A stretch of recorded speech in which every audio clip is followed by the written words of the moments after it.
Guys, welcome to our channel Gyan box. मैं हूं आपकी दोस्त CS काजल खंडेलवाल।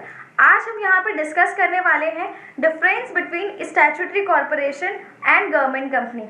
सो गाइस, इसको आपको समझाने के लिए मैंने इसे 5 पार्ट में डिवाइड किया है, जो 5 पार्ट्स है मेनली।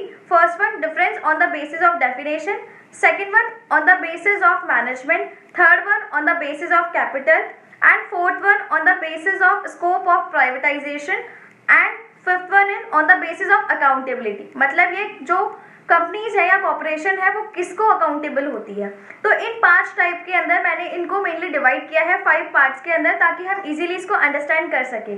सो स्टार्ट करते हैं। First one, on the basis of definition. तो जो गवर्नमेंट स्टैट्यूटरी कॉर्पोरेशंस होती है, जो स्टैट्यूटरी कॉर्पोरेशंस होती है वो incorporated by special act of parliament या स्टेट लेजिस्लेचर के थ्रू होती है। एंड ये जो गवर्न होती है, यानी इनकी जो फंक्शंस एंड इनकी ड्यूटीज रिस्पॉन्सिबिलिटीज सब जो मेंशन होता है वो भी as per the special act ही होता है। Whereas in case of government company, ये कंपनीज जो है वो इनकॉर्पोरेटेड होती है through the companies act 2013 and govern होती है as per the provisions of companies act 2013।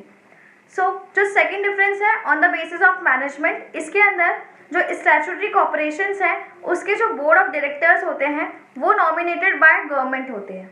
Where as in case of government company, जो बोर्ड ऑफ डायरेक्टर्स होते हैं वो नॉमिनेटेड बाय तो गवर्नमेंट ही होते हैं, बट अपॉइंटेड बाय या इलेक्टेड बाय शेयर होल्डर्स होते हैं। यानी शेयर होल्डर्स का final approval in case of government company necessary होता है।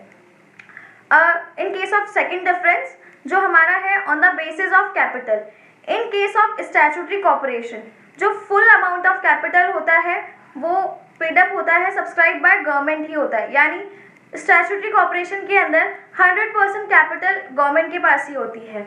Whereas in case of government company 51%, at least 51% of capital should be with the government. मतलब जो 51% capital होगी वो गवर्नमेंट को रखनी ही पड़ेगी for the status of government company, चाहे से वो सेंट्रल गवर्नमेंट के पास हो या स्टेट गवर्नमेंट के पास हो। वो किसी भी गवर्नमेंट को एटलीस्ट 51% उसके अंदर इन्वेस्ट करना ही होगा। एंड जो फोर्थ वन हमारा डिफरेंस है, scope of privatisation. In case of statutory corporation there is a no scope for privatisation. क्यों? क्योंकि सारी की सारी जो कैपिटल है वो ऑलरेडी गवर्नमेंट के पास है, तो कोई स्कोप ही नहीं बचता है किसी और के इन्वेस्टमेंट के लिए।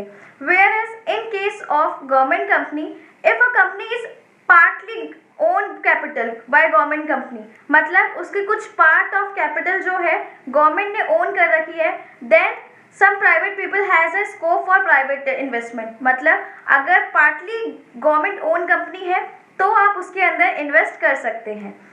And last one, on the basis of accountability, means ये जो स्टैट्यूटरी कॉर्पोरेशन है एंड ये गवर्नमेंट कंपनी है, ये किसके लिए अकाउंटेबल है। सो मेनली ये जो statutory corporation and body government company है वो अकाउंटेबल होती है towards the public, but in case of statutory corporation the statutory corporation is responsible towards the public by या थ्रू स्टेट लेजिस्लेचर या पार्लियामेंट। यानी ये लेजिस्लेचर के थ्रू पब्लिक के लिए रिस्पॉन्सिबल होती है, अकाउंटेबल होती है। And whereas in case of government company, ये भी अकाउंटेबल टुवर्ड्स द पब्लिक ही है। या तो ये किसके थ्रू होगी, government company itself, concern government और कंसर्न मिनिस्ट्री के थ्रू, ये जनरल पब्लिक के लिए अकाउंटेबल होती है। तो अब हम देखते हैं examples of statutory corporation and government company. Main जो एग्जाम्पल है स्टैट्यूटरी कॉर्पोरेशन का वो है SBI, LIC and food corporation of India, ये मेन एग्जाम्पल्स है। एंड जो ये Bharat heavy electronic limited and Hindustan steel limited, Hindustan copper limited, ये सब जो एग्जाम्पल्स है ये सब गवर्नमेंट कंपनीज के एग्जाम्पल है। So I hope guys you like this video. Thank you so much for watching it.